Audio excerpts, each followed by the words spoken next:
Meus amigos, vamos acompanhar aí o desespero aí da militância, porque ontem o desgoverno Lula sofreu uma grande derrota e uma vitória para o povo brasileiro, o povo trabalhador, o povo de bem.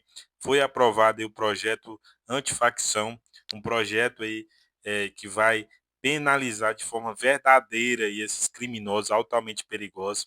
E o clima aí é de chororô na rede esgoto aí, ó, o chororô da Sadi, do Valdo e dessa turminha de esquerda aí, chorando porque a peia foi grande. O povo teve uma grande vitória e agora é continuar pressionando os senadores para aprimorar ainda mais, endurecer ainda mais e colocar aí como terroristas esses criminosos. Galera, esse vídeo tá sensacional, mas eu queria fazer um pedido. Deixa aqui o seu like, se inscreva no canal se você está assistindo e não é inscrito ainda, fortaleça este canal de direita para você estar nos ajudando, beleza? Deixe seu comentário também, importantíssimo, e vamos acompanhar o chororô aí da Rede Esgoto. Algumas informações de bastidor da Câmara. Ontem o presidente da Casa, boa tarde aos amigos, e também Joel em São Paulo, Valdo em Brasília. Ontem o Hugo Mota esteve aqui no programa e eu perguntei para ele, presidente, esse projeto vai ser votado? Ele nem hesitou, ele com certeza vai ser votado sim. Assim, por que eu estou falando isso? Porque estávamos na quinta versão, né? Na quinta versão, que ele também disse, isso é normal, é do trabalho legislativo e tal, e eu ainda rebati disso. Se ninguém tivesse visto, apontado ali que era uma limitação da PF, se esse texto não teria sido aprovado dessa forma. Bom, mas enfim, aí a gente vai ficar aqui fazendo análise da entrevista. O meu ponto aqui é dizer que Hugo Mota, ele não vai a voto se ele não tiver o mapa na cabeça. Isso é uma característica ali de alguém que foi líder, que é alguém que tem a temperatura da casa. Ele foi muito categórico, aquilo me chamou a atenção. Quando eu saí do programa, eu conversei com algumas fontes do governo, porque eu fiquei na dúvida. Eu falei, mas será que vai a voto mesmo? Até a gente comentou aqui. E esses líderes do governo me disseram, vai a voto. Para o Hugo Mota ir ao plenário é porque ele sabe que ele tem os votos, ele tem esse mapa dos números na mão. E é um senhor número, 370 votos é muita coisa mesmo. Isso mostra, de fato, a fragilidade da base do governo, isso é muito claro para eles, inclusive, ainda mais num tema como segurança pública, que eu sempre digo aqui, é um tema onde a direita surfa. O governo, ele bate cabeça, já trouxe aqui vários pontos de discussão do executivo, eles não conseguem unificar esse discurso. Aí vem a direita, apresenta esse projeto, consegue tirar qualquer tipo de chance de protagonismo do executivo com a PEC da segurança pública, aprova esse projeto antifacção e agora fica um debate no legislativo como se o governo fosse coadjuvante. O lugar do governo hoje nesse debate, na minha avaliação, é de coadjuvante. Então, eles conseguiram tirar esse protagonismo. Aí a gente pode fazer aqui toda a discussão do que foi aprovado, a gente vai fazer. Mas esse bastidor da política é importante. E tem um racha também dentro do PT, ali da Câmara, porque uma ala acha que o governo não deveria ter se posicionado dessa forma tão enfática, porque fica agora imposta essa derrota, né, centrão em bolsonarismo, e outra ala dizendo que não, que eles têm que fazer um embate, não ficam reclamando que eles não enfrentam a discussão. Então, para mostrar que eles estão perdidos quando o assunto é segurança pública. Merval, boa tarde. Boa tarde a todos. Eu acho que o governo, a decisão do presidente Lula foi uma decisão política que pode ter uma consequência a longo prazo, mas no momento foi errada, né? Porque o governo levou uma surra. Então, ficou muito claro a fragilidade dessa bancada governista. Agora, e também acho que o projeto aprovado tem falhas. Acho que o Alessandro Vieira vai consertar no ponto certo, principal, que é tirar a verba da Polícia Federal. Sim. Isso é uma coisa... Essa é uma briga política, né? Sim. Os governadores querendo pegar um pedaço da verba que é da Polícia Federal para fazer sua própria política de segurança. Claro. E neutralizar a atuação da Polícia Federal Nacional, que é a principal arma de combate à corrupção que existe no país. Todo dia acontece alguma coisa. É impressionante a atuação da Polícia Federal. Então, isso tem que resolver mesmo, né? E alguns outros pontos, mas eu acho que o governo poderia ter negociado na primeira votação e ter negociado depois no Senado. Perdeu e não tem como recuperar isso, não. E o Merval falando, Valdo, lembrei de uma conversa que eu tive com o presidente da Câmara antes dessa entrevista de ontem, quando eu comentava com ele essa crítica do governo à escolha do Derrite para relatar. Porque o Palácio do Planalto se disse traído, achou que foi uma deslealdade de Hugo Mota, eu contei aqui a época, semana passada. Passa tudo tão rápido, semana passada eu contei aqui. Mas eles foram surpreendidos. Aí eu falei, mas quem que poderia ser vindo? Não, tinha ali um compromisso. Hugo Mota deixou claro do começo, Quando eu perguntei isso, que quem escolhe o relator é ele. Só que entregar essa bandeira às vésperas da eleição realmente também é uma decisão política. Então fez uma escolha. Então é claro que o governo tem direito de achar que ali tem uma agenda eleitoral por trás dessa escolha de Derrite. Agora, achar que não sairia das mãos do governo esse protagonismo que eles estavam tentando cavar nesse tema com a escolha do Derrite é no mínimo ingênuo. Valdo, boa tarde. Boa tarde de novo, Andréia, Merval, Flavinha, Dapir, Marcelo, Joel. Olha só, Andréia, primeiro, né, o texto final aprovado ontem não é péssimo como o governo está falando, né? Não dá para chegar a dizer isso, né? O projeto tem ali pontos positivos, né? Endurece a pena para... E até, inclusive, em alguns casos, pegando ali propostas que estavam no projeto da lei antifacção, né? Endurece a pena ali contra líderes da organização criminosa, aumenta muito a progressão, ou seja, aquilo do bandido ligado à organização criminosa sair rapidinho da prisão, não vai acontecer mais. Líder do crime organizado vai para presídio federal, segurança máxima, evita que eles fiquem ali controlando o crime de dentro da penitenciária, né? Você cria ali o perdimento de bens de líderes de organizações criminosas. Então não dá para dizer, olha, é péssimo. Não, não é péssimo, avançou muito. A primeira versão do Derrite, essa sim, era péssima, né? Tirava poder da Polícia Federal, fazia as mudanças na lei antiterrorismo. Esses dois pontos que eram cruciais para o governo, o presidente Hugo Mota mandou Derrite tirar. Derrite na segunda versão ainda resistiu a retirar e depois acabou vendo que a pressão era muito grande e ele seguiu o que o Hugo Mota pediu. Agora, o governo está dizendo que a proposta ainda continua tirando recursos da Polícia Federal, criou uma forma de perdimento, ou seja, é um bandido de organização criminosa, líder, na fase de inquérito, o delegado já pode confiscar os bens daquela pessoa. Se ela conseguir provar que o bem tem origem legal, o bem é devolvido. Se não provar, o bem vai ser leiloado, né?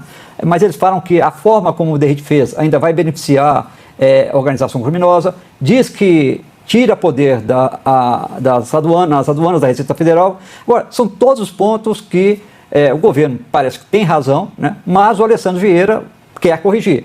Ele tem boa interlocução com o Derrite, vai tentar negociar com o Derrite. Agora, uma coisa a direita conseguiu, e o Centrão retirou as digitais desse projeto. Acho que foi essa a decisão do presidente Lula de mandar, olha, não, vamos votar contra. Foi PT e PSOL que votaram fechados ali contra o projeto, né? Olha, estão tirando as nossas digitais, o projeto era nosso, como o Lula já disse lá no Palácio da Alvorada em reunião com o ministro, roubaram o nosso projeto, tanto que o nome mudou, agora é Marco Legal do Combate ao Crime Organizado. Fica a fala do Derrite e do Tarcísio Gomes de Freitas, eles dizem, não vamos politizar, e a fala deles é totalmente política, como se eles fossem os donos do projeto, né? Faz parte do jogo a disputa política, mas com essa falsidade intelectual, acho que não, né? Não chega a ponto, porque é um projeto que acabou misturando ali as propostas dos dois lados. Mas conseguiram ali, de certa forma, tirar esse protagonismo do governo, num setor que o governo se esforça para melhorar a sua imagem, mas está difícil. André? E você, Flávia? Oi, gente, boa tarde, Valdo. Joel, boa tarde aos colegas aqui, Sadi, e aos assinantes. Bom, eu estava acompanhando aí a votação e os resultados. Me parece que a ênfase é muito na direção do punitivismo. Eu ainda estou com dificuldade de identificar aonde esse projeto, de fato, facilita a investigação no que diz respeito às organizações criminosas. Tem muito agravamento de pena, essa é uma saída, uma solução recorrente, sobretudo nesse campo conservador, botar mais tempo na prisão, e é verdade que há uma flexibilidade, especialmente na progressão de regime, né? Cumpre 1/6 da pena, às vezes fica 1 ano e meio, 2 anos e tá fora. Esse é um ponto que me parece importante, mas eu não acho que o enfrentamento ao crime organizado, e mesmo conversando com especialistas, no Brasil, ele envolve agravamento de pena. A gente tem legislação, pena e punitivismo. A questão é como o sistema carcerário, ele não recupera, não ressocializa e nem impede a prática criminosa. Isso não me parece que está tocado, e nem tenho visto governadores que têm sido tão enfáticos em reivindicar suas atribuições, fazer qualquer aceno em relação ao sistema carcerário. Agora, o que me preocupou em particular, que isso aí é um comentário mais geral sobre uma prática recorrente, foi a declaração muito dura do ministro da Fazenda, Fernando Haddad. Veja, tem um debate que envolve os especialistas, os juristas, o Ministério da Justiça, alguns apontamentos, inclusive, em relação à inconstitucionalidade, mas Haddad, ministro da Fazenda e um economista, fez referências muito graves em relação a prejuízos, tanto financeiros à Polícia Federal, quanto à atuação da Receita Federal. Deixa eu chamar esse trecho, então, e eu devolvo para você. Foi muito sério o que ele disse. Vamos ver o que disse o ministro Haddad sobre esse PL. Nós estamos com 3 operações muito importantes e as maiores da história em curso nesse momento. Nós temos o combate aos fundos lá da Faria Lima, né, que estavam lavando dinheiro para o crime organizado, né? Nós temos o combate à máfia do combustível no Rio de Janeiro. É uma segunda operação. E nós temos agora, né, desde ontem, a questão da fraude do sistema bancário, que vocês acompanharam desde ontem. O projeto enfraquece essas operações. Não apenas asfixia financeiramente a Polícia Federal para os próximos anos, como cria uma série de expedientes frágeis que vão ser utilizados pelos advogados do andar de cima do crime organizado. Devolvo, prometi, estou cumprindo, devolvendo para você. Porque foi muito duro o que o Haddad declarou e alertou em relação a isso. Não me parece que o projeto aprovado, ele garante de fato o bloqueio, o acesso a bens à atuação. E eu acho que é preciso identificar isso, e me parece que o senador Alessandro Vieira é a pessoa adequada como relator no Senado. Haddad também mencionou dificuldades de atuação da Receita Federal em aduana, que é um caso que a gente está vivendo aqui e em São Paulo também, dessa operação carbono oculto. Entrava, por exemplo, metanol e tem entrado combustível pelos portos de uma forma que... criminosa, que vai ser usado para adulterar combustível, ser apropriado por organizações criminosas, e ele aponta uma dificuldade. Aliás, ele fala no caso específico do Rio de Janeiro, que envolve uma refinaria, de 250 milhões de litros de combustíveis apreendidos em 5 navios no Porto do Rio de Janeiro, e na leitura do ministro da Fazenda, que representa essa estrutura federal, e a gente sabe que a chamada asfixia financeira passa muito pelas autoridades fiscais, né, Receita Federal, COAF, quando ele aponta esse risco, me parece grave. E é preciso que a gente compreenda onde é que está no projeto a brecha para não bloquear esses recursos ou essas possibilidades de desembaraço do que ele chama de andar de cima. Então, essa é uma grande preocupação. O projeto tem, obviamente, que vai repercutir nesse campo mais conservador, e a direita e a extrema-direita, porque duplica penas, mas, por outro lado, mantém um estoque de capital disponível para o crime no sistema carcerário. Não sei se é a forma mais inteligente de enfrentar organizações criminosas. Sabe? Você, Joel, boa tarde. Boa tarde, Andréia, colegas, boa tarde, assinantes. Pois é, desde que o projeto, originalmente do governo, recebeu a relatoria do DERIT, o governo começou a ver problema e fazer críticas a cada um dos relatórios. E algumas críticas razoáveis, algumas críticas legítimas, que foram contempladas nas sucessivas versões que o projeto trouxe, até essa que foi aprovada agora. Então o governo tinha 2 principais problemas no projeto. Um está dentro da lei de terrorismo, aquilo foi completamente tirado. 2, a Polícia Federal depender de chamamento dos governadores para poder integrar uma investigação. Aquilo também foi alterado. Ou seja, as grandes críticas que o governo tinha ao projeto foram contempladas. O projeto original era do governo e diversos dos pontos foram mantidos, que inclusive ajudam a melhorar a capacidade de investigação contra o crime organizado, a intervenção judicial nas empresas, uma série de pontos ali que foram mantidos. O que o DERIT e a direita, de maneira geral, trouxe então para esse projeto? Um maior endurecimento penal e o maior endurecimento da execução penal, ponto central também. O criminoso condenado não pode rapidamente passar para a progressão de regime, ele tem que ter uma pena alta e cumprir um trecho grande dessa pena, uma porção grande dessa pena em regime fechado mesmo. É isso que a oposição trouxe, mas o governo, de forma, me parece, bastante intransigente, se colocou contra de uma maneira que acho que não importava mais nada, né? Qualquer que fosse a alteração ali, o governo ia continuar achando problema. Problemas de ordem de ajustes jurídicos podem perfeitamente e serão discutidos no Senado, né? Sob a relatoria do Alessandro Vieira, que agora o governo elogia e deposita nele suas esperanças, mas vamos lembrar, O senador Alessandro Vieira elogiou a primeira versão do relatório do Derrite. É público, nas redes sociais dele, ele já achou aquela versão boa. Então, achar que ele seria um crítico ferrenho disso, pelo contrário, é alguém que provavelmente deve adotar uma postura bastante equilibrada nessa visão, diferente de uma intransigência do governo que levou ele a ser completamente atropelado. E, mais uma vez, a gente viu o PT, o PSOL, a esquerda brasileira se colocando contra um projeto que vai na direção de combater com mais força o crime, especialmente o crime organizado. Foi isso que a gente assistiu, creio eu, acima de tudo, por intransigência política. Valdo, eu já quero voltar aqui, mas eu queria ver se a gente consegue explicar o que de fato no projeto, quando o ministro fala que asfixia, na sua avaliação, você que cobre tão bem Receita, principalmente, né? Porque da polícia a gente está acompanhando aqui. O que de fato tem no texto que traz isso? Então, André... Qual é a explicação do governo? Porque eu ainda não... Eu quero até mais explicações, mais detalhes para a gente poder passar para o assinante.